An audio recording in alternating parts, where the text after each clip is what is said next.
ಹೇ friends, once again Nirbhayananda Saraswati ಅನ್ನೋರ್ದೊಂದು podcast ಇತ್ತು ಮಸ್ತ್ ಮಗ ಚಾನೆಲ್ ಅಲ್ಲಿ. ಅದೊಂದು ದೊಡ್ಡ ಇಂಟರ್ವ್ಯೂ ಆಗಿತ್ತು. ಮಸ್ತ್ ಮಗ ಚಾನೆಲ್ ಅಲ್ಲಿ ಅದನ್ನ ಪಾರ್ಟ್ಸ್ ಮಾಡಿಬಿಟ್ಟು ಅದನ್ನ ಅಪ್ಲೋಡ್ ಮಾಡಿದ್ದಾರೆ. ಅದರಲ್ಲಿ ಒಂದು ವಿಡಿಯೋ 15 ನಿಮಿಷದ್ದು ಜಾತಿ ತೊಡೆದು ಹಾಕೋದು ಹೇಗೆ ಅಂತ ಸಬ್ಜೆಕ್ಟ್ ಇದೆ. ಆ ಪರ್ಟಿಕ್ಯುಲರ್ ವಿಡಿಯೋ ತಗೊಂಡ್ಬಿಟ್ಟು ಆ ವಿಡಿಯೋಗೆ ನಾನು ರಿಯಾಕ್ಟ್ ಮಾಡ್ತಾ ಇದ್ದೀನಿ. ನನ್ನ ರಿಯಾಕ್ಷನ್ ತುಂಬಾ ಎಲಾಬರೇಟ್ ಆಗ್ಬಿಡುತ್ತೆ ಅಂದ್ಬಿಟ್ಟು ವಿಡಿಯೋ ತುಂಬಾ ದೊಡ್ಡದಾಗುತ್ತೆ ಅಂದ್ಬಿಟ್ಟು ಅದನ್ನ 3 ಪಾರ್ಟ್ ಮಾಡಿದೀನಿ. ಫಸ್ಟ್ 5 ನಿಮಿಷದ ಪಾರ್ಟ್ ಆಲ್ರೆಡಿ ರಿಲೀಸ್ ಆಗಿದೆ. ಇದು ಸೆಕೆಂಡ್ 5 ನಿಮಿಷದ ಪಾರ್ಟ್.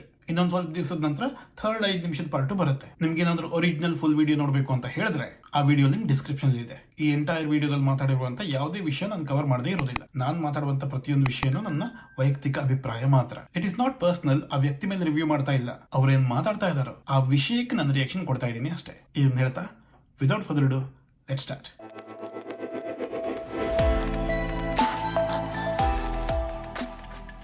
ಇದು ಉದ್ಯೋಗ ಸೃಷ್ಟಿ ಅಂತಾನೆ ಉದ್ಯೋಗ ಖಾತ್ರಿ ಯೋಜನೆ. ನೀನು ಇದನ್ನೇ ಮಾಡಬೇಕು, ಅವನದನ್ನೇ ಮಾಡಬೇಕು, ಇವನು ಇದನ್ನೇ ಮಾಡಬೇಕು. ಮಧ್ಯೆ ನೀವು ಬರೋ ಹಾಗಿಲ್ಲ. ಬಂದರೆ ರಾಜನ ಅನುಮತಿ. ಇದೆಲ್ಲ ಮಾಡಿದವ್ರು ಯಾರು? ರಾಜ ಮಾಡಿದ್ದನ್ನ ನೋಡಿ. ಎಷ್ಟು ಸಲೀಸಾಗಿ ಹೇಳ್ಬಿಟ್ರು ಇದೆಲ್ಲ ರಾಜ ಮಾಡಿರೋದು ಅಂತ. ಯಾವ ರಾಜ ಮಾಡಿರೋದು? ಎನಿವೇಸ್ ಅದ್ರ ಬಗ್ಗೆ ಮಾತಾಡೋಣ. ಇವಾಗ ಮುಂದೇನು ಹೇಳ್ತಾರೆ ಅಂತ ನೋಡೋಣ. ಯಾರೋ ಪುರೋಹಿತರು ಮಾಡಿದ್ದಲ್ಲ. ಇದೆಲ್ಲ ಪುರೋಹಿತರು ಅಂತ ಅಂದ್ಕೊಂಡು ಪುರೋಹಿತ ಶಾಹಿ ಗೊತ್ತಿಲ್ಲದೆ ಇರೋರದೇ ಗಲಾಟೆ. ಎಂಟಿ ವೆಸಲ್ಸ್ ಮೇಕ್ ಮಚ್ ನಾಯ್ಸ್. ಯಾವ ಪುರೋಹಿತ ಏನು ಇದನ್ನು ನೋಡಿ ಸಮಾಜದಲ್ಲಿ ವ್ಯವಸ್ಥೆ ಮಾಡೋದಕ್ಕೆ ರಾಜನನ್ನು ಬಿಟ್ಟು ಇನ್ಯಾರಿಗೆ ಪವರ್ ಇರುತ್ತೆ? ರಿಲಿಜಿಯಸ್ ಮತ್ತೆ ಮಾರಲ್ ಕೋಡ್ಸ್ ನ ಇಂಟರ್ಪ್ರೆಟ್ ಮಾಡೋದು ಇಟ್ ವಾಸ್ ಪ್ರೀಸ್ಲಿ ಕ್ಲಾಸ್. ಬರೀ ರಿಚುವಲ್ಸ್ ಮಾಡೋದಲ್ಲ, ಗ್ರಂಥಗಳನ್ನ ಪ್ರಿಸರ್ವ್ ಮಾಡೋದು ಮಾತ್ರ ಅಲ್ಲ. ಅವರಲ್ಲಿ ವಂಶ ಪಾರಂಪರ್ಯವಾಗಿ ಬಂದಿರುವಂತಹ ಗ್ರಂಥಗಳಲ್ಲಿ ಏನೇನ್ ಬರೆದಿದೆ, ಧರ್ಮ ಯಾವುದು, ಏನಾದ್ರೂ ತಪ್ಪು ಸರಿ ಕನ್ಫ್ಯೂಷನ್ ಆದ್ರೆ ಆ ಮನುಷ್ಯ ಯಾವ ವರ್ಣಕ್ಕೆ ಸೇರಿದವನು, ಅದ್ರ ಪ್ರಕಾರ ಶಿಕ್ಷೆ ಏನ್ ಕೊಡ್ಬೇಕು, ರಾಜನ ಧರ್ಮ ಏನು, ಈ ತರ ಡಿಪೆಂಡಿಂಗ್ ಆನ್ ಬೇರೆ ಬೇರೆ ವರ್ಣ, ಯಾರ್ಯಾರ ರೆಸ್ಪಾನ್ಸಿಬಿಲಿಟಿ ಏನಿದೆ, ಯಾರ್ಯಾರ ರೈಟ್ಸ್ ಏನಿದೆ, ಯಾರ್ಯಾರಿಗೆ ಏನೇನ್ ಪನಿಷ್ಮೆಂಟ್ ಸಿಗಬೇಕು, ನನಗ್ ಗೊತ್ತಿರೋ ತರ ಇದೆಲ್ಲ ಡಿಫೈನ್ ಮಾಡೋದು ಪುರೋಹಿತ ಶಾಹಿಗಳು. ರಾಜನಿಗೆ ಅವನ ಧರ್ಮ ಗೊತ್ತಿರಬೇಕು. ರಾಜನ ಧರ್ಮ ಏನು, ಎಲ್ಲಿ ಬರ್ದಿದೆ, ಅದೇ ಗ್ರಂಥಗಳಲ್ಲಿ ಬರ್ದಿರುತ್ತೆ. ರಾಜ ಏನಾದ್ರೂ ಕನ್ಫ್ಯೂಸ್ ಆದ್ರೆ ಅಡ್ವೈಸ್ ಯಾರು ಮಾಡ್ತಾರೆ? ಇದೇ ಸೆಕ್ಷನ್ ಆಫ್ ಸೊಸೈಟಿ ಮಾಡುತ್ತೆ. ನಮ್ಮ ದೇಶದಲ್ಲಿ ಇರುವಂತಹ ಪ್ರತಿಯೊಂದು ರಾಜ್ಯದಲ್ಲೂ ಇದೇ ತರ ನಡೀತಾ ಇತ್ತ? Not necessary. ಆದ್ರೆ ಯಾವ ರಾಜ್ಯದಲ್ಲಿ ವೈದಿಕ ಸಿಸ್ಟಮ್ ಇನ್ಕಾರ್ಪೊರೇಟ್ ಆಗಿತ್ತೋ, ಯಾವ ರಾಜ್ಯದಲ್ಲಿ ವೈದಿಕ ಪರಂಪರೆಯ ಪ್ರಕಾರ ಧರ್ಮ ಇನ್ಕಾರ್ಪೊರೇಟ್ ಆಗಿತ್ತೋ ಅದನ್ನ ಡಿಫೈನ್ ಮಾಡಿದವರು ಇದೇ ಸೆಕ್ಷನ್ ಆಫ್ ಸೊಸೈಟಿ. ಕೆಲವು ಕಡೆ ರಾಜರದ್ದು ಮತ್ತೆ ಇವ್ರದ್ದು ಕ್ಲಾಶಸ್ ಆಗ್ತಾ ಇತ್ತು. ಅಲ್ಲಲ್ಲಿ ಕೆಲವು ವಿಷಯನ್ನ ಆ ರಾಜ ಅಕ್ಸೆಪ್ಟ್ ಮಾಡ್ತಾ ಇರಲಿಲ್ಲ. ಅವ್ನು ಸಿಕ್ಕಾಪಟ್ಟೆ ಪವರ್ಫುಲ್ ಆಗಿರೋದ್ರಿಂದ ಇವ್ರು ಹೇಳಿರೋದನ್ನ ಓವರ್ ರೈಡ್ ಮಾಡಬಹುದಾಗಿತ್ತು. ಅಂತ ಪವರ್ ರಾಜರಿಗೆ ಇರ್ತಾ ಇತ್ತು. ಆದ್ರೆ ಮೋಸ್ಟ್ಲಿ ರಾಜರು ಸಿಸ್ಟಮ್ ನ ಡಿಫೈನ್ ಮಾಡ್ತಾ ಇರಲಿಲ್ಲ. ಇಂಪ್ಲಿಮೆಂಟಿಂಗ್ ರೆಸ್ಪಾನ್ಸಿಬಿಲಿಟಿ ಆಗಿತ್ತು, ಎಕ್ಸಿಕ್ಯೂಷನರಿ ಪವರ್ಸ್ ಆಗಿತ್ತು. ಹೋಗಿ ನಾವು ಮನುಸ್ಮೃತಿ ಬಗ್ಗೆ ಮಾತಾಡೋಣ. ಅದರಲ್ಲಂತೂ ಡಿಸ್ಕ್ರಿಮಿನೇಷನ್ ಇದೆ. ಇಲ್ಲೊಂದು ವಿಡಿಯೋ ಇದೆ, ಹೋಗಿ ನೋಡ್ಕೊಂಡ್ ಬರ್ಬಹುದು. ಸಿಕ್ಕಾಪಟ್ಟೆ ಡಿಸ್ಕ್ರಿಮಿನೇಷನ್. ಅದನ್ನ ಬರ್ದವ್ರು ಯಾರು? ರಾಜ ಬರ್ದಿರೋದ? ಯಾವ ರಾಜ ಬರ್ದ? ಅಥವಾ ರಾಜ ಬರ್ದಿಲ್ಲ ಅಂತ ಹೇಳಿದ್ರೆ ಯಾರು ಬರ್ದಿರೋದನ್ನ? ಎಂಟಿ ವೆಸಲ್ಸ್ ಅವರ? ಅಥವಾ ಈ ತುಂಬಾ ಇಂಟೆಲಿಜೆಂಟ್ ಇದಾರಲ್ಲ, ಯಾರ ತಲೆಯಲ್ಲಿ ಜ್ಞಾನ ತುಂಬಾ ತುಳುಕ್ತಾ ಇದೆ, ಅವ್ರು ಬರ್ದಿರೋದ? ಪುರೋಹಿತ maximum what he can do because of his brain power or whatever it is. ಒಂದ್ ನಿಮಿಷ, ಏನಂದ್ರು? Because of his brain power or whatever it is. ಅಂದ್ರೆ ಇರುವಂತಹ ಜನರಲ್ಲಿ ಪುರೋಹಿತರಿಗೆ ಎಕ್ಸ್ಟ್ರಾ ಬ್ರೈನ್ ಪವರ್ ಇರುತ್ತಾ? ಇಲ್ಲ, ಪುರೋಹಿತರು ಅಂತ ಯೂಸ್ ಮಾಡುವಾಗ ಎಲ್ಲ ವರ್ಣದ ಪುರೋಹಿತರ ಬಗ್ಗೆ ಮಾತಾಡ್ತಾ ಇಲ್ಲ. ಯಾರು ಆ ಟೈಮಲ್ಲಿ ರೂಲ್ಸ್ ಮಾಡ್ತಾ ಇದ್ರು ಅವ್ರ ಬಗ್ಗೆ ಮಾತಾಡ್ತಾ ಇದ್ದೀನಿ. ನೇಚರ್ ಅನ್ನುವಂಥದ್ದು ಒಂದು ಪರ್ಟಿಕ್ಯುಲರ್ ವರ್ಣಕ್ಕೆ ಎಕ್ಸ್ಟ್ರಾ ಬ್ರೈನ್ ಪವರ್ ಕೊಡೋದಿಲ್ಲ ಅಂತ ನನಗೆ ಗೊತ್ತಿದೆ. ಈ ವಾಟ್ ಎವರ್ ಇಟ್ ಈಸ್ ಇದೆಯಲ್ಲ, ಅದರಲ್ಲಿ ಏನಾದ್ರೂ ನಿಜ ಆಗಿದ್ರು ಇರ್ಬೋದು. ಈ ಬ್ರೈನ್ ಪವರಿಗೆ ಇನ್ಯಾವ ಬ್ರೈನ್ ಕಾಂಪಿಟೇಷನ್ ಇರಬಾರ್ದು ಅಂತ ಈ ವರ್ಣ ಸಿಸ್ಟಮ್ ಮಾಡಿರೋದು. ನೋಡಿ, ಮನುಸ್ಮೃತಿಲಿ ಒಂದು ಶ್ಲೋಕ ಬರುತ್ತೆ, ಅದನ್ನ ಓದ್ತೀನಿ. The Kingdom of that monarch who looks on while the Shudra settles the law will sink like a cow in the morass. ಅಂದ್ರೆ ಯಾವ್ದಾದ್ರೂ ರಾಜ ಯಾವ್ದಾದ್ರೂ ವಿಷಯದಲ್ಲಿ ಶೂದ್ರನ ಹತ್ರ ಸಲಹೆ ತಗೊಂಡ್ರೆ ಆ ರಾಜ ಕೊಳಚೆಲ್ ಬಿದ್ದಿರುವಂತ ಆಕಳ ಲೆವೆಲ್ ಹೋಗ್ಬಿಡ್ತಾನೆ ಅಂತ ಇದೆ. ಇದ್ರ ಪಕ್ಕ ಇರುವಂತ ಶ್ಲೋಕ ಎಲ್ಲ ನೀವು ನೋಡಿದ್ರೆ ಶೂದ್ರನಿಗೆ ಸಲಹೆ ಕೊಡುವಂತ ಯೋಗ್ಯತೆ ಇಲ್ಲ, ಸಲಹೆ ಬ್ರಾಹ್ಮಣರಿಂದ ತಗೊಬೇಕು ಅಂತ ಇದೆ. ಈ ರೂಲ್ ಯಾರು ಕ್ರಿಯೇಟ್ ಮಾಡಿದ್ದಾರೆ? ರಾಜನೇ ಕ್ರಿಯೇಟ್ ಮಾಡ್ಕೊಂಡ್ಬಿಟ್ಟಿರೋದ? ತನ್ಮೇಲೆ ಈ ಕಂಡೀಷನ್ ಹಾಕೊಬಿಟ್ಟಿದಾನ. ಮುಂದೆ ಯಾವ ರಾಜರಿಗೂ ಶೂದ್ರ ಸಲಹೆ ಕೊಡಬಾರ್ದು, ಬರೀ ಒಂದ್ ಸೆಕ್ಷನ್ ಇಂದ ಒಂದ್ ವರ್ಣದಿಂದ ಮಾತ್ರ ನನ್ನ ಸಜೆಷನ್ ತಗೊಬೇಕು, ಸಲಹೆ ಹೇಗಿದೆ ಸಂಬಂಧ ಇಲ್ಲ. ಈ ಬ್ರೈನ್ ಪವರ್ ಜಾಸ್ತಿ ಇರುವಂತ ವರ್ಣ ಇದೆಯಲ್ಲ, ಅದೇ ವರ್ಣದಿಂದ ಸಲಹೆ ತಗೊಬೇಕು ಅಂತ ರಾಜನೇ ಕ್ರಿಯೇಟ್ ಮಾಡಿರುವಂತದ್ದು. ಇದು ಮನುಸ್ಮೃತಿಲಿ ಬರ್ತಿದೆ. ಎನಿವೇಸ್, ಎಂಟಿ ವೆಸಲ್ಸ್ ಜಾಸ್ತಿ ನಾಯ್ಸ್ ಮಾಡೋದಕ್ಕೆ ಹೋಗೋದಿಲ್ಲ. Let's continue. He may give some recommendations. Recommendations ಅಂದ್ರೆ ರಾಜ ಒಪ್ಕೊಳ್ಬೇಕು ಅಂತ ಯಾವ ಕಾಲದಲ್ಲಿ ಬೈಂಡಿಂಗ್ ಇದೆ? ಎಷ್ಟೋ recommend finance commission, 8th finance commission, ಈ ಕಮಿಷನ್, 28 ಕಮಿಷನ್ಗಳು ಎಲ್ಲ ಕೂಡ ರೆಕಮೆಂಡೇಶನ್ಸ್ ಮಾಡ್ತಾ ಇರ್ತಾರೆ. ಮಾಡಿ ರೆಕಮೆಂಡೇಶನ್ಸ್ ಅಂದ್ರೆ ರಾಜ ಒಪ್ಕೊಂಡಿರ್ತಾನೆ? ರಾಜನಿಗೆ ದೊಡ್ಡ ಜವಾಬ್ದಾರಿ ಇದೆಯಲ್ಲ, ಪ್ರೋಸ್ ಅಂಡ್ ಕಾನ್ಸ್ ನೋಡ್ತಾನಲ್ಲ ಅವನು. ಈ ಫೈನಾನ್ಸ್ ಕಮಿಷನ್ ಎಲ್ಲ ತುಂಬಾ ರೀಸೆಂಟ್ ವಿಷಯ ಇವ್ರು ಮಾತಾಡ್ತಾ ಇದ್ದಾರೆ. ನಾವು ಮಾತಾಡ್ತಾ ಇರೋದು ತುಂಬಾ ಹಳೆ ಟೈಮ್ ವಿಷಯ ಅದು. Anyways, let's continue. ಇದಕ್ಕಿಂತ ಜಾಸ್ತಿ ಇದ್ರ ಬಗ್ಗೆ ಡಿಸ್ಕಷನ್ ಬೇಡ. ಕರೆಕ್ಟ್. ಆಗಿನ ಕಾಲದಲ್ಲಿ ಈ ರೀತಿ ನಾನಾ ಕಾರಣಗಳಿಂದ ಈ ರೀತಿ ಇಂಪ್ಲಿಮೆಂಟ್ ಆಯಿತು ಅಂದ್ರೂ ಕೂಡ ಅದು ಬರ್ತಾ ಬರ್ತಾ ಚೇಂಜ್ ಆಗಿದ್ದು ಹೇಗೆ ಅಂತ, ಒಂದು ಶ್ರೇಷ್ಠ, ಒಂದು ಕೀಳು, ಅದು ಮುಟ್ಟಬಹುದು ಮುಟ್ಟಂಗಿಲ್ಲ, ನೀರು ಕುಡಿಬಹುದು ಕುಡಿಯಂಗಿಲ್ಲ, ಇದೆಲ್ಲ ಎಲ್ಲಿಂದ ಬಂತು? ಅದಕ್ಕೆ ಇವತ್ತಿನ ಈ ಬದಲಾವಣೆ ಮಾಡಿದವ್ರು ಯಾರು ಮತ್ತು ಯಾವ ಈಗ ಕಾಲಘಟ್ಟದಲ್ಲಿ? ಶ್ರೇಷ್ಠ ಅನ್ನುವಂಥದ್ದು ಹೇಗೆ ಬಂದಿರಬಹುದು? ನನ್ನ ವ್ಯೂ ಇದೆಲ್ಲೂ ಇದು ಶ್ರೇಷ್ಠ, ಇದು ನಿಕೃಷ್ಟ ಅನ್ನುವಂಥದ್ದು ಯಾವುದೋ ಸ್ಮೃತಿಯಲ್ಲಿ ಬಂದಿರಬಹುದು. ಆಮೇಲೆ ನಾನು ಬಂದಿರಬಹುದೂನಾ, are we not sure. By chance ಏನಾದ್ರು ನಾವು ಶ್ಯೂರ್ ಆಗಿಲ್ಲ ಅಂತ ಹೇಳಿದ್ರೆ ಮನುಸ್ಮೃತಿಯಲ್ಲಿ ಬರುವಂತ ಮೋಸ್ಟ್ ಕಾಂಟ್ರವರ್ಷಿಯಲ್ ವರ್ಸಸ್ ಎಲ್ಲ ನಾನು ಇಲ್ಲಿ ಡಿಸ್ಕಸ್ ಮಾಡಿದ್ದೀನಿ. ಸೊ ನೀವು ವ್ಯೂವರ್ಸ್ ಎಲ್ಲ ನಿಮಗೂ ಅಷ್ಟೊಂದು ಶ್ಯೂರ್ ಇಲ್ಲ ಅಂತ ಹೇಳಿದ್ರೆ ನೀವು ಹೋಗೋದು ನೋಡ್ಕೊಂಡ್ ಬರ್ಬೋದು. ಸ್ಮೃತಿ ಏನು ಹೇಳುತ್ತೆ, ಅದು ತಾತ್ಕಾಲಿಕವಾಗಿ ಯಾವುದೋ ಒಂದು ಸಮಸ್ಯೆಗೆ ಹುಟ್ಟಿಕೊಂಡಂತ ತಾತ್ಕಾಲಿಕ ವ್ಯವಸ್ಥೆ. ನಮ್ಮ ದೇಶದಲ್ಲಿ ಶ್ರುತಿ ಸ್ಮೃತಿ ಅಂತ ಎರಡಿದೆ. ಶ್ರುತಿ ವೇದಗಳು, ಸ್ಮೃತಿ ಅಂತಂದ್ರೆ ಈ ಮನುಸ್ಮೃತಿ, ಯಾಜ್ಞವಲ್ಕ್ಯ ಸ್ಮೃತಿ ಇತ್ಯಾದಿಗಳೆಲ್ಲ. ಈ ಶ್ರೇಷ್ಠ ನಿಕೃಷ್ಟ ಇವೆಲ್ಲ ಬಂದಿರತಕ್ಕ ಸ್ಮೃತಿಗಳಲ್ಲಿ ಅವಾಗ ಇರಬಹುದು ಅಂತ ಹೇಳಿದ್ರು. ಈ ಶ್ರೇಷ್ಠ ನಿಕೃಷ್ಟ ಬಂದಿರೋದೆಲ್ಲ ಸ್ಮೃತಿಯಲ್ಲಿ ಅಂತ ಕನ್ಫರ್ಮ್ ಮಾಡ್ತಾ ಇದ್ದಾರೆ ಇವಾಗ. ಅಷ್ಟೇ ಅಲ್ಲ, ಇವರು ಸ್ಮೃತಿಯಲ್ಲಿ ಈ ತರ ವಿಷಯ ಎಲ್ಲ ಬರ್ಬೋದು ಅಂತ ಹೇಳ್ತಾರೆ. ನಾವು ಮನುಸ್ಮೃತಿಯನ್ನು ನೋಡಿದ್ರೆ ಎಷ್ಟೊಂದು ಜನ ರಿವ್ಯೂ ಎಲ್ಲ ಮಾಡ್ತಾರೆ. ಮನುಸ್ಮೃತಿ ಕೆಲವು ವರ್ಸಸ್ ತಗೊಂಡ್ಬಿಟ್ಟು ಎಷ್ಟೊಂದು ಯೂಟ್ಯೂಬ್ ಚಾನಲ್ ಅಲ್ಲಿ, ಎಷ್ಟೊಂದು ನ್ಯೂಸ್ ಚಾನಲ್ ಅಲ್ಲಿ ಇಲ್ಲ ಅದಕ್ಕೆ ಆಕ್ಚುಲಿ ಒಳ್ಳೆ ಅರ್ಥ ಇದೆ ಅಂತೆಲ್ಲ ಹೇಳೋದಕ್ಕೆ ಬರ್ತಾರೆ. ಸೊ ಆಕ್ಚುಲಿ ಅದ್ರಲ್ಲಿ ಡಿಸ್ಕ್ರಿಮಿನೇಷನ್ ಇದೆಯಾ? ಆಕ್ಚುಲಿ ಅದ್ರಲ್ಲಿ ಮೇಲು ಕೀಳು ಅನ್ನುವಂಥದ್ದು ಇದೆಯಾ? ಬ್ರಿಟಿಷರೆಲ್ಲ ಡಿವೈಡ್ ಮಾಡೋದಕ್ಕೆ ಬೇಕು ಅಂತ ತಪ್ಪು ಟ್ರಾನ್ಸ್ಲೇಟ್ ಮಾಡಿದ್ದಾರೆ ಅಂತೆಲ್ಲ ಹೇಳ್ತಾರಲ್ಲ, ಅದೆಲ್ಲ ಸುಳ್ಳಲ್ವ? ಹಂಗಾದ್ರೆ ಅದ್ರಲ್ಲಿ ತಪ್ಪಿದೆ. ಆದ್ರೆ ಆ ಟೈಮಲ್ಲಿ ಮಾಡಿರುವಂತಹ ರೂಲ್ಸ್ ಅಂತ ನಾವು ಇವಾಗ ಇಗ್ನೋರ್ ಮಾಡ್ಬೇಕಲ್ವಾ? ಅದನ್ನ ಅದ್ರಲ್ಲಿ ತಪ್ಪು ಇದೆಯಾ ಇಲ್ವಾ ಅಂತ ಫಸ್ಟ್ ಇವರೆಲ್ಲ ಕೂತ್ಕೊಂಡು ಡಿಸೈಡ್ ಮಾಡ್ಬೇಕು. ಯಾಕಂದ್ರೆ ಒಬ್ಬರು ಅದ್ರಲ್ಲಿ ತಪ್ಪಿದೆ ಅಂತ ಒಪ್ಕೊಳ್ಳೋದು, ಇನ್ನೊಬ್ರು ಅರ್ಥ ಕೆಡಿಸಿದ್ದಾರೆ ಅಂತ ಹೇಳೋದು, ಈ ತರ ಕನ್ಫ್ಯೂಷನ್ಸ್ ಎಲ್ಲ ಬೇಡಪ್ಪ ನಮ್ಗೆ. ಕೆಲವ್ರಿಗೆ ಅದ್ರ ಕನ್ಫರ್ಮೇಶನ್ ಇದೆ.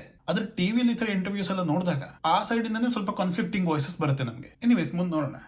ವೇದಗಳಲ್ಲಿ, ಉಪನಿಷತ್ತುಗಳಲ್ಲಿ, ಭಗವದ್ಗೀತೆಯಲ್ಲಿ, ಬ್ರಹ್ಮಸೂತ್ರದಲ್ಲಿ ಎಲ್ಲೂ ಇಲ್ಲ.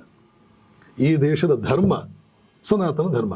ಈ ದೇಶದ ಧರ್ಮ ಸನಾತನ ಧರ್ಮನ? ಇದು ನನಗೆ ಕಾನ್ಸ್ಟಿಟ್ಯೂಷನ್ ವಿರುದ್ಧ ಅನ್ಸಲ್ವಾ? India has no state religion. ಅದು ಹಿಂದೂ ರಿಲಿಜನ್ ಬಗ್ಗೆ ಮಾತಾಡ್ತಾ ಇಲ್ಲ. ಈಗ ರೀಸೆಂಟ್ಲಿ ಕಾನ್ಸೆಪ್ಷುಲೈಸ್ ಮಾಡಿದಾರಲ್ಲ, ವೈದಿಕ ರಿಲಿಜನ್ ಸಂಬಂಧಪಟ್ಟಿರುವಂತಹದ್ದು, ಮನುಸ್ಮೃತಿಗೆ ಅಸೋಸಿಯೇಷನ್ ಇರುವಂತಹದ್ದು ಸನಾತನ ಧರ್ಮ. ಅದು ಇಂಡಿಯಾದ ರಿಲಿಜನ್ ಅಂತೆ.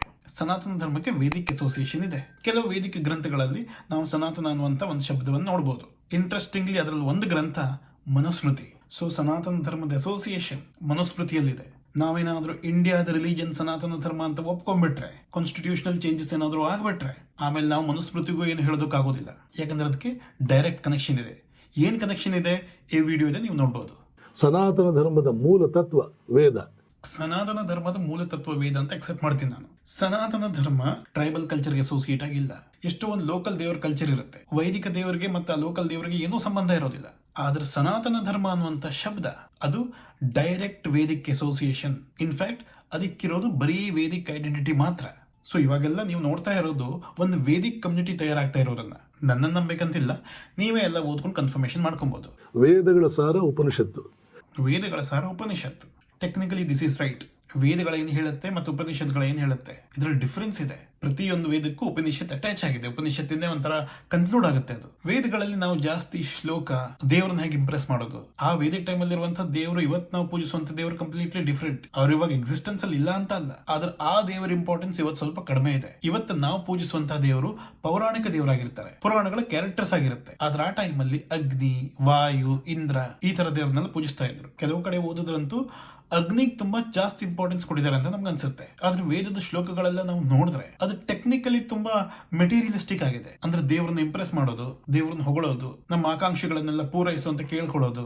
ನನ್ಗೆ ಅರ್ಥ ಆಗಿರೋ ತರ ಹೈ ಲೆವೆಲ್ ಅಲ್ಲಿ ಇದೆಲ್ಲ ತುಂಬಿಕೊಂಡಿದೆ. ರಿಚುವಲ್ಸ್ ಇರುತ್ತೆ, ಪ್ರೊಸೆಸ್ ಇರುತ್ತೆ, ಶ್ಲೋಕ ಎಲ್ಲ ಇರುತ್ತೆ. ಉಪನಿಷತ್ ಬಂದ್ಬಿಟ್ಟು ಸ್ವಲ್ಪ ಫಿಲಾಸಫಿಕಲ್. ಅದು ಅಂದ್ರೆ ಇದು ತುಂಬಾ ಮೆಟೀರಿಯಲಿಸ್ಟಿಕ್ ಅನ್ನುವಂಥ ಇಂಪ್ರೆಷನ್ ತೆಗೆದುಬಿಟ್ಟು ಒಂದ್ ಸ್ವಲ್ಪ ಸ್ಪಿರಿಚುವಲ್ ಆಗ್ಬೋದು, ಒಂದ್ ಸ್ವಲ್ಪ ಫಿಲಾಸಫಿಕಲ್ ಆಗ್ಬೋದು. ಎಲ್ಲೋ ಒಂದ್ ಕಡೆ ಈ ಲೌಕಿಕ ಮತ್ತೆ ಅಲೌಕಿಕ ವಿಷಯಗಳನ್ನ ಒಂಥರ ಜೋಡಿಸುತ್ತೆ. ಅದು ಯಾಕೆ ಈ ವೇದಿಕ್ ರಿಚುವಲ್ಸ್ ಎಲ್ಲ ಇಂಪಾರ್ಟೆಂಟ್, ಏನ್ ಸಾಧಿಸ್ತಾ ಇದೀವಿ ನಾವು, ಅದಕ್ಕೆ ಮೀನಿಂಗ್ ಕೊಡುವಂತ ಪ್ರಯತ್ನ ಮಾಡುತ್ತೆ ಉಪನಿಷತ್ಸ್. ಅದಕ್ಕೆ ಆತ್ಮನ್ ಬ್ರಾಹ್ಮಣ್ ಅಂತೆಲ್ಲ ಕಾನ್ಸೆಪ್ಟ್ ಬರುತ್ತೆ. ನಮ್ಮ ಅಸ್ತಿತ್ವ ಏನು, ಯಾವ ರೀತಿ ನಾವು ನೇಚರ್ಗೆ ಅಸೋಸಿಯೇಟ್ ಆಗಿದ್ದೀವಿ, ಈ ಬದುಕಿನ ಅರ್ಥ ಏನು, ಫೈನಲ್ ಗುರಿ ಏನು, ಇದೆಲ್ಲ ಡಿಸ್ಕಷನ್ಸ್ ಇದೆ. Interesting discussion. ಅದ್ರಲ್ಲಿ ಬಂದಿರುವಂತ ವಿಷಯಗಳೆಲ್ಲ ನಾನು ಒಪ್ಕೊಳ್ಳದೇ ಇದ್ರು ಡಿಸ್ಕಷನ್ ಇಂಟ್ರೆಸ್ಟಿಂಗ್ ಆಗಿದೆ. ಇನ್ನು ಸ್ವಲ್ಪ ಡೆಪ್ತ್ ಅಲ್ಲಿ ಇದನ್ನ ತಿಳ್ಕೊಳ್ಳೋಣ ಅಂತ ಅನ್ಸುತ್ತೆ. ಎಸ್ಪೆಷಲಿ ನೀವು ಸ್ವಲ್ಪ ಫಿಲಾಸಫಿಕಲ್ ಆಗಿದ್ರೆ. ಅಂದ್ರೆ ಅದನ್ನ ಬರ್ದವರು ಬರೀ ಪ್ರೊಸೆಸ್ ಓರಿಯೆಂಟೆಡ್ ಜನ ಅಲ್ಲ, ಇಂಟೆಲಿಜೆಂಟ್ ಜನ ಬರೆದಿದ್ದಾರೆ. So obviously they are associated.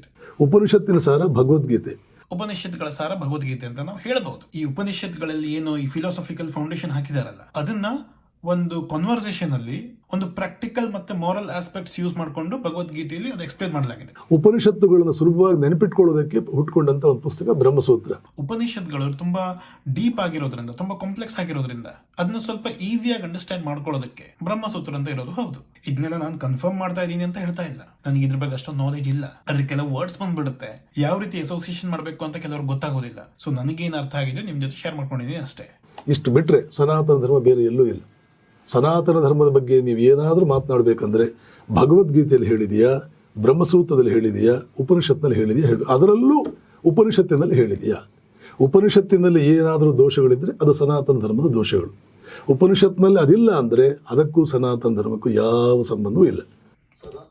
First of all ನನಗೆ ಇವರೆಲ್ಲ ಕೂತ್ಕೊಂಡು ಇವರೇ ಮಾತಾಡ್ಬಿಟ್ಟು ಈ ಸನಾತನ ಧರ್ಮ ಏನು ಅಂತ ಡಿಫೈನ್ ಮಾಡಬೇಕು ಅಂತ ನನಗನ್ಸುತ್ತೆ. ಯಾಕಂದ್ರೆ ನಾವೇನಾದ್ರೂ ಡಿಬೇಟ್ ಮಾಡಬೇಕು ಅಂತ ಹೇಳಿದ್ರೆ, ಯಾವ್ದಾದ್ರು ಒಂದು ಕ್ರಿಯೇಟ್ ಮಾಡಬೇಕು ಅಂತ ಹೇಳಿದ್ರೆ, ಇದೇ ಸನಾತನ ಧರ್ಮ ಅನ್ನುವಂತ ಒಂದು ಡೆಫಿನೇಷನ್ ನಮ್ಗೆ ಸಿಗ್ಬೇಕು. ವೇಗ್ ಎಕ್ಸಾಂಪಲ್ಸ್ ಕೊಟ್ಬಿಟ್ಟು ಒಬ್ಬೊಬ್ರು ಒಂದೊಂಥರ ಹೇಳಿಬಿಟ್ರೆ ಯಾವ್ದ್ರ ಮೇಲೆ ಡಿಸ್ಕಸ್ ಮಾಡ್ಬೇಕು ಅಂತಾನೆ ಗೊತ್ತಾಗೋದಿಲ್ಲ. ಒಬ್ಬರ ಪ್ರಕಾರ ಎಲ್ಲದೂ ಸನಾತನ ಧರ್ಮ ಅಂತೆ, ಹಿಂದೂಗಳು ಬರ್ತಾರೆ, ಕ್ರಿಶ್ಚಿಯನ್ರು ಬರ್ತಾರೆ, ಇಸ್ಲಾಮು ಬರುತ್ತೆ, ಸನಾತನ ಧರ್ಮದಲ್ಲಿ ಎಲ್ಲದೂ ಬರುತ್ತೆ ಅಂತ ಕೆಲವರು ಹೇಳ್ತಾರೆ. ಆಮೇಲೆ ಇಂಡಿಯಾದ ರಿಲಿಜನ್ ಸನಾತನ ಧರ್ಮ ಅಂದ್ಬಿಡ್ತಾರೆ. ಇವಾಗ ಉಪನಿಷತ್ ಇಂಪಾರ್ಟೆಂಟ್, ಉಪನಿಷತ್ತಲ್ಲಿ ಏನಾದ್ರೂ ತಪ್ಪಿದ್ರೆ ಅದು ಸನಾತನ ಧರ್ಮದ ತಪ್ಪು ಅಂತಾರೆ. ಅಂದ್ರೆ ಯಾರು ಬೇಕಾದ್ರೂ ಮನುಸ್ಮೃತಿ ಬರೆದ್ಬಿಟ್ಟು ಸೊಸೈಟಿ ಹಾಳು ಮಾಡಬಹುದು, ಏನ್ ಬೇಕಾದ್ರೂ ಹೇಳಿಬಿಟ್ಟು ಡಿಸ್ಕ್ರಿಮಿನೇಷನ್ ತರಬಹುದು. ಆದ್ರೆ ಇದ್ರೆ ಹೊಣೆಗಾರಿಕೆ ಯಾರು ಹೊತ್ಕೋತಾರೆ ಅಂತ ಕೇಳಿದ್ರೆ ಅದು ಯಾರು ಮಾಡೋದಿಲ್ಲ. ಉಪನಿಷತ್ತು ಅದು ಫಿಲಾಸಫಿಕಲ್ ಟೆಕ್ಸ್ಟ್. ಅದರಲ್ಲಿ ಕಾನ್ಸೆಪ್ಟ್ ಆಫ್ ಸೆಲ್ಫ್ ಇರ್ಬೋದು, ಕಾನ್ಸೆಪ್ಟ್ ಆಫ್ ಗಾಡ್ ಇರ್ಬೋದು, ಯಾವ ರೀತಿ ಕೆಲವೊಂದು ವಿಷಯನ ಇಮ್ಯಾಜಿನ್ ಮಾಡ್ಕೊಬಹುದು, ಇದ್ರ ಬಗ್ಗೆ ಬರ್ತಿದೆ. ಇವತ್ತು ನಾವು ನೋಡುವಂತ ಸೋಷಿಯಲ್ ಡಿಸ್ಕ್ರಿಮಿನೇಷನ್ಗೆ ಉಪನಿಷತ್ ಹತ್ರ ಯಾಕೆ ಹೋಗ್ಬೇಕು ನಾವು?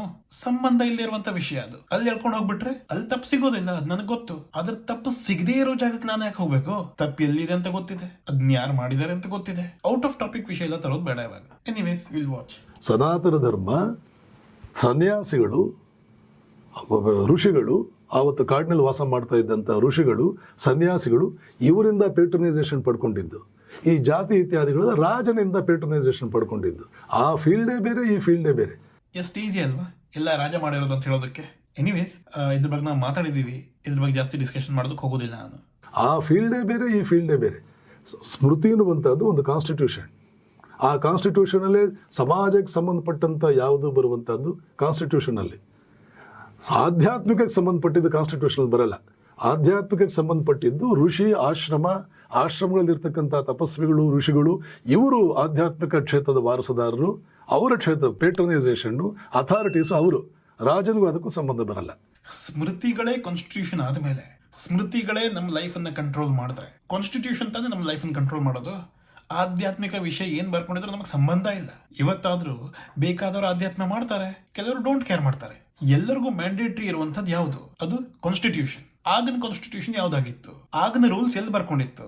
ಅದು ಮನುಸ್ಮೃತಿಯಲ್ಲಿ ಬರ್ಕೊಂಡಿತ್ತು. ಮನುಸ್ಮೃತಿ ಬರೆದವ್ರು ಯಾರು? ಅದೇ ರಾಜ ಅಸೋಸಿಯೇಟ್ ಆಗ್ಬಿಡ್ತಾನೆ. ಈ ವೃತ್ತಿ ಎನ್ನುವಂಥದ್ದು, ಯಾರು ಯಾವ ವೃತ್ತಿ ಅನುಸರಿಸಬೇಕು, ಯಾರನ್ನು ಮದುವೆ ಮಾಡ್ಕೊಳ್ಬೇಕು, ಇದೆಲ್ಲ ರಾಜನ ಸಂಬಂಧಪಟ್ಟಿದ್ದು, ಅದು ಕಾನ್ಸ್ಟಿಟ್ಯೂಷನ್ ಸಂಬಂಧಪಟ್ಟಿದ್ದು. ಯಾರ್ಯಾರಿಗೆ ಮದುವೆ ಮಾಡ್ಕೊಳ್ಬೇಕು, ಯಾರ್ಯಾರ ಮದುವೆ ಆಗಬಾರ್ದು, ಇದು ಕೂಡ ಮನುಸ್ಮೃತಿಲಿದೆ. ಸೊ ಯಾವ ರಾಜ ಮನುಸ್ಮೃತಿಯನ್ನು ಬರ್ದಿರೋದು? ಮೋಸ್ಟ್ಲಿ ಮುಂದೆ ಹೇಳ್ಬೋದು ಯಾವ್ದೋ ರಾಜ ಬರ್ದಿದ್ದಾನೆ ಅಂತ, ನೋಡೋಣ. ಹೀಗಾಗಿ ಸನಾತನ ಧರ್ಮಕ್ಕೂ ಸಮಾಜದಲ್ಲಿರ್ತಕ್ಕಂಥ ದೋಷಗಳಿಗೂ ಒಂದು ನಯಾ ಪೈಸೆಯಷ್ಟು ಸಂಬಂಧವಿಲ್ಲ. ವಿವೇಕಾನಂದರು ಸ್ಪಷ್ಟವಾಗಿ ಹೇಳ್ತಾರೆ, ಬುದ್ಧನಿಂದ ಹಿಡಿದು ರಾಮಮೋಹನ್ ರಾಯ್ವರೆಗೆ ಅನ್ಫಾರ್ಚುನೇಟ್ಲಿ ಇವರೆಲ್ಲರೂ ಮಾಡಿದಂಥ ತಪ್ಪು ಭಾರತದ ಸಾಮಾಜಿಕ ದೋಷಗಳನ್ನು ಭಾರತದ ಸನಾತನ ಧರ್ಮದ ದೋಷಗಳು ಅಂತ ತಪ್ಪು ತಿಳ್ಕೊಂಡಿದ್ದು. ಬುದ್ಧ ತಪ್ಪು ತಿಳ್ಕೊಂಡಿದ್ರು, ರಾಜಾರಾಮ್ ಮೋಹನ್ ರಾಯ್ ತಪ್ಪು ತಿಳ್ಕೊಂಡಿದ್ರು, ಡಾಕ್ಟರ್ BR ಅಂಬೇಡ್ಕರ್ ಅವರು 4 PhD ಪಡ್ಕೊಂಡು ತಪ್ಪು ತಿಳ್ಕೊಂಡಿದ್ರು. ಬುದ್ಧನ ತತ್ವಗಳನ್ನು ನಾವು ನೋಡಿದ್ರೆ ಆ ಮನುಷ್ಯ ಎಷ್ಟು ಇಂಟೆಲಿಜೆಂಟ್ ಆಗಿದ್ದಿರಬಹುದು, ಸೊಸೈಟಿಯನ್ನ ಯಾವ ರೀತಿ ಚೇಂಜ್ ಮಾಡಬೇಕು ಅಂದ್ಕೊಂಡಿದ್ದಿರಬಹುದು, ಯಾವ ಲೆವೆಲ್ ಅಲ್ಲಿ ಸೋಷಿಯಲ್ ಜಸ್ಟಿಸ್ ಕೊಡೋದಕ್ಕೆ ಪ್ರಯತ್ನ ಪಟ್ಟಿರಬಹುದು ಅಂತ ನಾವು ಓದಿದ್ರೆ ಗೊತ್ತಾಗುತ್ತೆ. ಸತಿ ಸಿಸ್ಟಮ್ ತೆಗೆಯೋದ್ರಲ್ಲಿ ರಾಜಾರಾಮ್ ಮೋಹನ್ ರಾಯ್ ಕಾಂಟ್ರಿಬ್ಯೂಷನ್ ಏನಿತ್ತು ಅಂತ ನಿಮ್ಗೆ ಗೊತ್ತು. ಅಂಬೇಡ್ಕರ್ ಅವರು ಈ ದೇಶದಲ್ಲಿ ಏನೇನ್ ಮಾಡಿದ್ದಾರೆ ಅಂತ ನಿಮ್ಗೆ ಗೊತ್ತು. ಅಂಬೇಡ್ಕರ್ ಅವ್ರ ವಿಷಯ ಅವರು ತೆಗಿಲಿಲ್ಲ, ಆದ್ರೆ ಅಂಬೇಡ್ಕರ್ ಅವರು ಯಾವ ಸೆಕ್ಷನ್ ವಿರುದ್ಧ ಮಾತಾಡಿದ್ದಾರೆ ಅಂತ ನಮಗೆಲ್ಲ ಗೊತ್ತು. ವಿವೇಕಾನಂದರ ಬಗ್ಗೆ ನಾನಿನ್ನು ಓದಬೇಕು, ಆದ್ರೆ ಎಲ್ಲಾ ಸಮಾಜ ಸುಧಾರಕರೆಲ್ಲ ತಪ್ಪು ತಿಳ್ಕೊಂಡಿದ್ದಾರೆ ಅನ್ನುವಂಥದ್ದು ಇದೆಯಲ್ಲ, ಅದಕ್ಕೆ ಸಾಧ್ಯ. ಮತ್ ಸನಾತನ ಧರ್ಮ ಅಂತ ಹೇಳಿದ್ರೆ ಕೀಪ್ ಇನ್ ಮೈಂಡ್, ಇದು ಎಂಟೈರ್ ಹಿಂದೂ ರಿಲಿಜನ್ ಅಂತ ಅಲ್ಲ. ಅದು ಆತರ ಇಮೇಜ್ ಯಾಕೆ ಕೊಡ್ತಾ ಇದ್ದಾರೆ? ಅದ್ರ ಬಗ್ಗೆ ಯಾರಾದ್ರೂ ಕ್ರಿಟಿಸೈಸ್ ಮಾಡಿದ್ರೆ ಎಂಟೈರ್ ಹಿಂದೂ ಕಮ್ಯುನಿಟಿ ಎದ್ದು ನಿಂತ್ಕೊಬೇಕಲ್ವಾ ಫೈಟ್ ಮಾಡೋದಕ್ಕೆ, ಅದಕ್ಕೋಸ್ಕರ ಇಮೇಜ್ ಕೊಡ್ತಾ ಇದ್ದಾರೆ. ಇಲ್ಲಿ ಕ್ರಿಟಿಸೈಸ್ ಆಗ್ತಾ ಇರೋದೇನು? ವೈದಿಕ ಕಲ್ಚರ್. ವೈದಿಕ ಕಲ್ಚರ್ ಅಲ್ಲಿ 2 ಮೇನ್ ಪ್ರಾಬ್ಲಮ್ ಇದೆ ಅಂತ ಎಲ್ಲರಿಗೂ ಗೊತ್ತು. ಒಂದು ಮೇಲ್ ಸುಪೀರಿಯಾರಿಟಿ, ಪೇಟ್ರಿಯಾರ್ಕಿ ಅಂತ ನಾವೇನ್ ಕರಿತೀವೋ ಅದು. ಇನ್ನೊಂದು ವರ್ಣ ಸುಪೀರಿಯಾರಿಟಿ. ಇವತ್ತು ಅದು ಕಾಸ್ಟ್ ಮೇಲೆ ಇಂಪ್ಯಾಕ್ಟ್ ಮಾಡುತ್ತೆ. ಇದೆರಡು ಮೇಜರ್ ಡಿಸ್ಕ್ರಿಮಿನೇಷನ್ ಆಗಿತ್ತು. ಸೊ ಅದು ಈ ಗ್ರಂಥದಲ್ಲಿ ಬರ್ದಿದೆ, ಆ ಗ್ರಂಥದಲ್ಲಿ ಬರ್ದಿದೆ, ನಾವು ಈ ಗ್ರಂಥ ನೋಡ್ಬೇಕು, ಆ ಗ್ರಂಥ ನೋಡ್ಬೇಕು, ಇವ್ರು ಬರ್ದಿರೋದಲ್ಲ, ರಾಜ ಮಾಡಿರೋದು, ಈ ತರದ ಡಿಸ್ಕಷನ್ ಹೋಗದೆ this is the problem of Vaidik system. ಇದನ್ನ ನಾವು ಫಸ್ಟ್ ಅಕ್ಸೆಪ್ಟ್ ಮಾಡ್ಕೋಬೇಕಾಗತ್ತೆ. ಯಾವ ಗ್ರಂಥದಲ್ಲೇ ಇರಲಿ, ಅದು ಯಾವ ಗ್ರಂಥ ಅಂತ ನಮ್ಗೆ ಗೊತ್ತಿದೆ. ಯಾವ ಸ್ಪೆಸಿಫಿಕ್ ಗ್ರಂಥದಿಂದ ಬಂದಿದೆ ಅನ್ನೋದು ಇಂಪಾರ್ಟೆಂಟ್ ಅಲ್ಲ. ಆದ್ರೆ ಈ ಗ್ರಂಥಗಳನ್ನೆಲ್ಲ ಯೂಸ್ ಮಾಡ್ಕೊಂಡ್ಬಿಟ್ಟು ಏನ್ ಹೇಳಬೇಕು, ಏನ್ ಹೇಳಬಾರ್ದು, ಯಾರಿಗೂ ಅಥಾರಿಟಿ ಕೊಡಬೇಕು, ಯಾರಿಗೂ ಅಥಾರಿಟಿ ಕೊಡಬಾರ್ದು, ಹೊರಗಡೆ ನಾಲೆಜ್ ಹೋಗೋದಕ್ಕೆ ಕೊಡದೆ, ಬೇರೆಯವ್ರಿಗೆ ಓದೋದಕ್ಕೆ ಬಿಡದೆ, ಎಲ್ಲಾ ನಾಲೆಜು ಒಂದೇ ಕಡೆಗೆ ಇಟ್ಕೊಳ್ಳೋದು. ಯಾಕಂದ್ರೆ ಜನರಿಂದ ಈ ಸ್ಪೆಸಿಫಿಕ್ ಸೆಕ್ಷನ್ ಆಫ್ ಸೊಸೈಟಿದು ಬ್ರೈನ್ ಪವರ್ ಜಾಸ್ತಿ ಇದೆ ಅಂತ ಅನ್ಸ್ಕೋಬೇಕಲ್ವಾ, ಅದಕ್ಕೆ ಕನ್ಫೈನ್ ಮಾಡಿ ಇಟ್ಕೊಂಡ್ಬಿಡೋದು. ಇದನ್ನೆಲ್ಲ ಯಾರು ಮಾಡಿದ್ರು ಅಂತ ಸ್ಪೆಸಿಫಿಕ್ ಆಗಿ ಮಾತಾಡೋದು ಇಂಪಾರ್ಟೆಂಟ್ ಆಗಿದೆ. ಸ್ಪೆಸಿಫಿಕ್ ಟೆಕ್ಸ್ಟ್ ಅನ್ನ ಹೊಣೆ ಮಾಡ್ಬೇಕಾಗಿಲ್ಲ. ನಾವು ಟೆಕ್ಸ್ಟ್ ಬರ್ದಿರೋದು ಯಾರು, ಮನುಷ್ಯರೇ ಬರ್ದಿರೋದು. ಆ ಗ್ರಂಥಗಳ ರೆಸ್ಪಾನ್ಸಿಬಿಲಿಟಿ ಯಾರ್ದು, ಯಾರು ಬರೆದ್ರು, ಯಾರು ಇಂಟರ್ಪ್ರಿಟ್ ಮಾಡಿದ್ರು, ಅದರ ಜವಾಬ್ದಾರಿ ಯಾರ ಕೈಲಿತ್ತು, ಎಲ್ಲಾ ಆರೋಸ್ ಒಂದೇ ಕಡೆ ಪಾಯಿಂಟ್ ಔಟ್ ಮಾಡಿದ್ರೆ ಅವರೇ ಕಲ್ಪ್ರಿಟ್ ಆಗಿರ್ತಾರೆ. ತನ್ಮೂಲಕ ಈ ಸಾಮಾಜಿಕ ದೋಷಗಳು ಹೋಗಬೇಕು ಅಂದ್ರೆ ಸನಾತನ ಧರ್ಮವನ್ನೇ ತೆಗೆದು ಬಿಡಬೇಕು ಅಂತ ಯೋಚನೆ ಮಾಡಿದ್ದು. ಅದೃಷ್ಟವಶಾತ್ ತಮ್ಮ ಯೋಜನೆಯಲ್ಲಿ ಅವರೆಲ್ಲ ಸೋತಿದ್ದು. ನೋಡಿ, ಈ ಸನಾತನ ಧರ್ಮವನ್ನು ನಾಶ ಮಾಡಬೇಕು, ಇದನ್ನ ತೆಗೆದು ಹಾಕಬೇಕು, ಇದನ್ನೆಲ್ಲ ನಾನು ನಂಬೋದಿಲ್ಲ. ಅದು ವೈದಿಕ ಸಿಸ್ಟಮ್ ಆಗಿರಲಿ, ಅದು ಹಿಂದೂಗಳಲ್ಲೇ ಬೇರೆ ಸಿಸ್ಟಮ್ ಆಗಿರ್ಬೋದು, ಟ್ರೈಬಲ್ ಸಿಸ್ಟಮ್ ಆಗಿರ್ಬೋದು, ಸಂಗಮ ಸಿಸ್ಟಮ್ ಆಗಿರ್ಬೋದು, ಹಿಂದೂಗಳಲ್ಲಿ ಆಸ್ತಿಕರಾಗಿರ್ಬೋದು, ನಾಸ್ತಿಕರಾಗಿರ್ಬೋದು, ಎಷ್ಟೊಂದು ಬೇರೆ ಬೇರೆ ವಿಚಾರಗಳು ಹಿಂದೂಗಳಲ್ಲಿ ಇರಬಹುದು. ಇದರಲ್ಲಿ ಯಾವುದು ನಾಶ ಆಗಬೇಕು ಅಂತ ಇಲ್ಲ. ಆದ್ರೆ ಯಾವುದೋ ಒಂದು ಸ್ಪೆಸಿಫಿಕ್ ಕ್ಯಾಟಗರಿ, ಯಾವುದು ವೈದಿಕೀಯ ಕಲ್ಚರ್, ಅದೇನಾದ್ರೂ ಡಾಮಿನೇಟ್ ಆದ್ರೆ, ಅದು ಸಿಕ್ಕಾಪಟ್ಟೆ ಪವರ್ಫುಲ್ ಆದ್ರೆ, ನಮ್ಮ ದೇಶವನ್ನೇ ಕಂಟ್ರೋಲ್ ಮಾಡುವಷ್ಟು ಪವರ್ ವೈದಿಕ್ ಸಿಸ್ಟಮ್ ಬಂದ್ಬಿಟ್ರೆ, ಅದರಲ್ಲಿರುವಂತಹ ದೋಷಗಳನ್ನ, ಆ ಸ್ಪೆಸಿಫಿಕ್ ಸೆಕ್ಷನ್ ಆಫ್ ಸೊಸೈಟಿಯನ್ನ, ಅವರ ಹಿಸ್ಟ್ರಿಯನ್ನ, ಅವರ ಡಿಸ್ಕ್ರಿಮಿನೇಷನ್ ಇದೆಲ್ಲ ಡಿಸ್ಕಸ್ ಮಾಡೋದು ತುಂಬಾ ಇಂಪಾರ್ಟೆಂಟ್ ಆಗುತ್ತೆ. ಯಾವುದೇ ಸಮಾಜ ಸುಧಾರಕರಾಗಿದ್ದಿರಬಹುದು, ಯಾವುದೇ ಒಂದು ಸ್ಪೆಸಿಫಿಕ್ ಸೆಕ್ಷನ್ ಆಫ್ ಸೊಸೈಟಿನ ನಾಶ ಮಾಡೋದು ಅವ್ರ ವಿಚಾರ ಅಲ್ಲಾಗಿತ್ತು. ಅದರಲ್ಲಿರುವಂತಹ ಇಂಜಸ್ಟಿಸ್ ನ ತೆಗೆಯೋದು, ಎಲ್ಲರನ್ನು ಸಮಾನವಾಗಿ ನೋಡುವಂತಹದ್ದು, ಒಂದು 2-3% ಅವ್ರಿಗೆ ಫುಲ್ ಪವರ್, ಒಂದು ಸಮಾಜದ ಫುಲ್ ಪವರ್ ಒಂದೇ ಕಡೆ ಇರಬಾರ್ದು ಅಂತ ಮೇಕ್ ಶೋರ್ ಮಾಡೋದು, ಇದವರ ಅಜೆಂಡಾ ಆಗಿತ್ತು. ತಕ್ಕ ಮಟ್ಟಿಗೆ ಅವರೆಲ್ಲರೂ ಸಕ್ಸಸ್ ಆಗಿದ್ರು. ಆದ್ರೆ ಅದೃಷ್ಟವಶ ಈ ಒಂದು 10 ವರ್ಷದಲ್ಲಿ ಮನುವಾದಿಗಳಾಗಿರ್ಬೋದು, ವೈದಿಕರಾಗಿರ್ಬೋದು, ಮೊದಲಿರುವಂತಹ ಪವರ್ ಇವ್ರ ಕೈಗೆ ವಾಪಸ್ ಬರ್ತಾ ಇದೆ. ಎತ್ತಿಗೆ ಜ್ವರ ಬಂದ್ರೆ ಎಮ್ಮೆಗೆ ಬರೆ ಕೊಟ್ರು ಅಂತ ಒಂದು ಗಾದೆ ಇದೆಯಲ್ಲ, ಹಾಗೆ ಸಮಾಜದಲ್ಲಿರ್ತಕ್ಕಂಥ ದೋಷಗಳನ್ನ ಸಾಮಾಜಿಕವಾಗಿ ನೀವು ಅದನ್ನು ತೆಗೀರಿ. ಅದು ಯಾವುದೋ ಒಂದು ಕಾಲದಲ್ಲಿ ಹೇಳಿರ್ತಾರೆ ಅವ್ರು, ಯಾವ ಕಾರಣಕ್ಕೂ ಹೇಳಿದ್ರು, ಯಾವ ಕಾರಣಕ್ಕೂ ಅಂತ ಅವ್ರು ಬರೀಲಿಲ್ಲ, ಯಾಕೆ ಹೇಳಿದ್ರು ಅಂತ ಗೊತ್ತಾಗ್ಲಿಲ್ಲ. ಇವತ್ತು ನಮಗೆ ಅಪ್ರಸ್ತುತ ಅಂತ ಅನ್ಸುತ್ತೆ, ತೆಗೆದು ಬಿಡಿ. ಯಾಕೆ ಈ ಸಾಮಾಜಿಕ ಅಂತ ಜನರಲೈಸ್ ಮಾಡೋದು, ಯಾವ ಕಾರಣಕ್ಕೂ ಹೇಳಿರ್ಬೋದು, ಯಾರೋ ಹೇಳಿರ್ಬೋದು, ಈ ತರ ಜನರಲೈಸ್ ಮಾಡಿಬಿಟ್ಟು ಕಲ್ಪ್ರಿಟ್ಸ್ ನ ಬಚಾವ್ ಮಾಡುವಂತ ಟೆಕ್ನಿಕ್ ನಾವು ಯೂಸ್ ಮಾಡಬಾರ್ದು. ಸೇ ಫಾರ್ ಎಕ್ಸಾಂಪಲ್ ಮುಘಲ್ ರಾಜರು, ಅವ್ರು ಇವಾಗಿಲ್ಲ, ಸೊ ಇವತ್ತಿನಿಂದಲೂ ಅವ್ರೇನು ಇಂಪ್ಯಾಕ್ಟ್ ಮಾಡೋದಕ್ಕೂ ಆಗೋದಿಲ್ಲ. ಬ್ರಿಟಿಷರು, ಅವ್ರು ಇವಾಗಿಲ್ಲ, ನಮ್ದೇ ಕಾನ್ಸ್ಟಿಟ್ಯೂಷನ್ ಇದೆ, ಸೊ ಇವತ್ತಿನಿಂದಲೂ ಅವ್ರು ಇಂಪ್ಯಾಕ್ಟ್ ಮಾಡೋದಕ್ಕೆ ಆಗೋದಿಲ್ಲ. ಆದ್ರೆ ಇವತ್ತು ಮನುವಾದಿಗಳಿದ್ದಾರೆ, ಅವತ್ತು ಡಿಸ್ಕ್ರಿಮಿನೇಷನ್ ಮಾಡಿದವರು 1000 ವರ್ಷ ಅವರೇ ಡಾಮಿನೇಟ್ ಮಾಡ್ತಾ ಇದ್ದಾರೆ. ಜನಪ್ರತಿನಿಧಿಗಳ ಮಾತಿರಬೇಕಾಗಿರುವಂತಹ ಪಾರ್ಲಿಮೆಂಟ್ ಅಲ್ಲಿ ಮನುವಾದಿಗಳಿಗೆ ಸ್ಪೆಷಲ್ ಆಕ್ಸೆಸ್ ಸಿಗ್ತಾ ಇದೆ. ಇವ್ರು ವಾಪಸ್ ಬರ್ತಾ ಇದ್ದಾರೆ, ನಮ್ಮ ಸಮಾಜದ ಕಂಟ್ರೋಲ್ ವಾಪಸ್ ತಗೋತಾ ಇದ್ದಾರೆ. ಇವ್ರು ಅವತ್ತಿದ್ರು ಇವತ್ತಿಲ್ಲ ಅನ್ನುವಂತ ಸಿಚುವೇಶನ್ ಇಲ್ಲ. ನಮ್ದು ಧರ್ಮವನ್ನ, ನಂಬಿಕೆಗಳನ್ನ ಯೂಸ್ ಮಾಡ್ಕೋತಾರೆ. ನಾವು ಬರೀ ದೇವರು ಸ್ಪಿರಿಚುವಾಲಿಟಿ ಬಗ್ಗೆ ಮಾತಾಡ್ತೀವಿ ಅಂದ್ಬಿಟ್ಟು ಪೊಲಿಟಿಕಲ್ ಇನ್ಫ್ಲೂಯೆನ್ಸ್ ಕೂಡ ಮಾಡ್ತಾರೆ. ತುಂಬಾ ಚಾಣಾಕ್ಷರು. ಯಾಕಂದ್ರೆ ಟೆಕ್ಸ್ಟ್ ಇಂಪಾರ್ಟೆಂಟ್ ಅಲ್ಲ, ಯಾವುದೋ ಒಂದು ಸ್ಪೆಸಿಫಿಕ್ ಗ್ರಂಥ ಇಂಪಾರ್ಟೆಂಟ್ ಅಲ್ಲ. ಗ್ರಂಥವನ್ನು ಸುಟ್ಟಾಕ್ಬಹುದು, ಆದ್ರೆ specific section of the society ಮಾನಸಿಕತೆಯನ್ನು ಸುಟ್ಟಾಕೋದಕ್ಕಾಗೋದಿಲ್ಲ. ಸೊ ಅವ್ರ ಬಗ್ಗೆ ಭಯ ಪಡಬೇಕೋ ಬೇಡವೋ ಅಂತ ನೀವು ಯೋಚನೆ ಮಾಡಬೇಕು. ಸ್ಮೃತಿಯಲ್ಲಿ ಇರೋದೇ ಕಾಲಕ್ಕೆ ಬದಲಾವಣೆ ಮಾಡುವುದಕ್ಕೆ. ಹಿಂದೆ ಒಂದು ಸಂದರ್ಭ ನಾ ಹೇಳಿದ್ದೆ, ಸ್ವಯಂ ಮನು ಈ ಸ್ಮೃತಿಗಳನ್ನೆಲ್ಲ ಬರೆದಿರ್ತಕ್ಕಂತಹ ವ್ಯಕ್ತಿಗಳಲ್ಲಿ ಮೇರು ಸ್ಥಾನದಲ್ಲಿ ಕುಳಿತುಕೊಳ್ಳುವಂತಹ ಸ್ವಯಂ ಮನು ಅವನೇ ತನ್ನ ಸ್ಮೃತಿಯಲ್ಲಿ ಸ್ಪಷ್ಟವಾಗಿ ಹೇಳ್ತಾನೆ, ನಾನು ಬರೆದಿರ್ತಕ್ಕಂಥ ನೀತಿ ನಿಯಮಾವಳಿಗಳು ಎಲ್ಲಾ ಕಾಲಕ್ಕೂ ಅನ್ವಯಿಸುವಂತಹದ್ದಲ್ಲ. ಕೆಲವು ನಿಯಮಗಳು ಕೆಲವು ಕಾಲಕ್ಕೆ, ಎಲ್ಲಾ ಕಾಲಕ್ಕೂ ಎಲ್ಲಾ ನಿಯಮಗಳು ಅನ್ವಯಿಸೋದಿಲ್ಲ. ಆ ಕಾಲಕ್ಕೆ ಯಾವ ನಿಯಮಗಳು ಅನ್ವಯಿಸುತ್ತೋ ಅದನ್ನು ಮಾತ್ರ ತಗೊಂಡು ಅದನ್ನ ಪಾಲನೆ ಮಾಡಿ, ಬೇರೆದನ್ನ ಅಲ್ಲೇ ಬಿಟ್ಬಿಡಿ. ಅನ್ಯೇ ಕೃತಯುಗೇ ಧರ್ಮ ತ್ರೇತಯಂ ದ್ವಾಪರೇ ಅಪರೇ ಅನ್ಯೇ ಕಲಿಯುಗೇ ನೃಣಾಂ ಯುಗಹ್ರಾಸಾನುರೂಪತಃ ಸ್ಪಷ್ಟವಾಗಿ ಮನುಸ್ಮೃತಿಯಲ್ಲಿ ಬಂದಿರತಕ್ಕಂಥ ಶ್ಲೋಕ. ಫಸ್ಟ್ ಆಫ್ ಆಲ್, ಮನುಸ್ಮೃತಿನ ಅಷ್ಟೊಂದು ಸೀರಿಯಸ್ ಆಗಿ ತಗೋಬೇಡಿ ಅಂತ ಹೇಳ್ತಾರೆ. ಕೆಲವು ವಿಷಯ ಇಟ್ಕೋಬೇಕು, ಕೆಲವು ವಿಷಯ ಬಿಡಬೇಕು ಅಂತ ಹೇಳ್ತಾರೆ. ಏನ್ ಮನುಸ್ಮೃತಿ ಹೊಸ ವರ್ಷನ್ ಬಂದಿದ್ಯಾ? ಮತ್ತೆ ಈ ಮನು ಯಾರು? ನೀವು ಗೂಗಲ್ ಸರ್ಚ್ ಮಾಡಿ ನೋಡಿ ಮನು ಯಾರು ಅಂತ. ಅಂದ್ರೆ ನೀವೇನಾದ್ರೂ ಸೈನ್ಸ್ ಅಲ್ಲಿ ನಂಬಿದ್ರೆ ನೀವು ಮನು ನಂಬೋದಕ್ಕೆ ಆಗೋದಿಲ್ಲ. ಯಾಕಂದ್ರೆ ಇದೇ ಇಂಟರ್ವ್ಯೂದಲ್ಲಿ ಇವರು ಮೊದಲು ಹೇಳಿದಾಗೆ, ನನ್ನ ಪ್ರೀವಿಯಸ್ ವಿಡಿಯೋದಲ್ಲಿ ಇದೆ, ಒಂದು ಸೆಲ್, ಒಂದು ಅಮೀಬಾ ತರ ಇರುವಂತ ಸೆಲ್ ಇಂದ ಮಾನವನಾಗಿರೋದು. ಹ್ಯೂಮನ್ ಬೀಯಿಂಗ್ಸ್ ಇವಾಲ್ವ್ ಆಗಿರುವಂತವ್ರು. ಸೊ ನಾನು ಸೈನ್ಸ್ ಬಿಲೀವ್ ಮಾಡೋದ್ರಿಂದ ನನಗೆ ಮನು ಒಂದು ಫಿಕ್ಷನಲ್ ಕ್ಯಾರೆಕ್ಟರ್, ಇವರೇ ತಯಾರು ಮಾಡಿರೋದು. ಅವನು ಹೇಳಿದ್ದಾನೆ, ಅವನು ಬರ್ದಿದ್ದಾನೆ. Manu is the first person god is created ಅಂತ. ಸೊ ನೀವು ಫಸ್ಟ್ ಆ ಸೆಲ್ ಇದೆಯಲ್ಲ, ಅಮೀಬಾ ತರದ ಸೆಲ್, ಅದಕ್ಕೆ ಕ್ರಿಯೇಟ್ ಆಯ್ತು, ಅಥವಾ ಮನು ಗ್ರೇಟ್ ಆದ್ನೋ ಇದನ್ನ ನೀವು ಡಿಸೈಡ್ ಮಾಡಿ. ಎನಿವೇಸ್, ಇನ್ನೊಂದು ಇಂಪಾರ್ಟೆಂಟ್ ವಿಷಯ ಏನು ಅಂತ ಹೇಳಿದ್ರೆ, ಕೆಲವೊಂದು ವಿಷಯದಲ್ಲಿ ಅದು ನಮಗೆ ಜಾಬ್ ಅಲ್ಲಿ ಅಷ್ಟೊಂದು ಅಡ್ವಾಂಟೇಜ್ ಕೊಡದೇ ಇದ್ದಿರಬಹುದು, ದುಡ್ಡು ಮಾಡೋದಕ್ಕೆ ಅಷ್ಟೊಂದು ಅಡ್ವಾಂಟೇಜ್ ಕೊಡದೇ ಇರಬಹುದು. ಅದ್ರ ಪ್ರತಿ ದಿನ ನಾವೇನಾದ್ರೂ ಬಿಲೀವ್ ಮಾಡಿದ್ರೆ ನಮ್ಮ ರಿಲಿಜನ್ ಆಗಿದ್ದಿರಬಹುದು, ಏನೋ ಒಂದು ನಂಬಿಕೆ ಆಗಿದ್ದಿರಬಹುದು, ಅದ್ರ ಬಗ್ಗೆ ಬೇಕಾದಷ್ಟು ನಾಲೆಜ್ ಪಡೆಯೋದು ತುಂಬಾ ಇಂಪಾರ್ಟೆಂಟ್ ಆಗುತ್ತೆ. ಯಾಕಂದ್ರೆ ತುಂಬಾ ಕಡಿಮೆ ಜನಕ್ಕೆ ನಾಲೆಜ್ ಆಕ್ಸೆಸ್ ಇದ್ರೆ, ಅಂತ ವಿಷಯಗಳನ್ನ ಅವ್ರು ಮಾತ್ರ ಓದ್ತಾ ಇದ್ರೆ ಯಾವ್ದನ್ನ ಎಲ್ಲಿ ಹೇಳಬೇಕು,